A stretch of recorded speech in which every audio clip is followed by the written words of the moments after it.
திருச்சிற்றம்பலம். வன்தொண்டர் பெருமானுக்கு சுவாமி படகோட்டியாக வந்த தலம். திருவெண்ணை நல்லூரில் இருந்து சுந்தரர் இத்தலத்திற்கு வந்தார். அப்பொழுது தென்பெண்ணையாறு குறுக்கிடவே கரையில் இருந்தே சிவபெருமானை வேண்டி பதிகம் பாடினார். வயதான தம்பதியர் உருவில் சிவபெருமானும் பார்வதியும் சுந்தரரை படகில் ஏற்றிக்கொண்டு மறுகரைக்கு அழைத்து வந்தனர். கரையில் இறங்கிய பின் மாயமாக மறைந்தனர். அம்பாளுடன் சுவாமி ரிஷப வாகனத்தில் சுந்தரருக்கு காட்சி தந்தார்.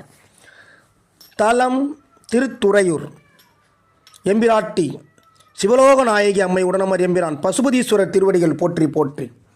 இப்பதிகத்தை தந்துருளிய வன்தொண்டர் பெருமான் மலரடிகள் போற்றி போற்றி. தொடர் 5. பாடார்ந்தனமாவும் பலாக்கலும் சாடி நாடார வந்து எற்றி ஓர் பெண்ணை வடவால் மாடார்ந்தன மாளிகை சூழும் துறையூர் வேடா உனை வேண்டிக் கொள்வேந்தவ நெறியே. திருச்சிற்றம்பலம்.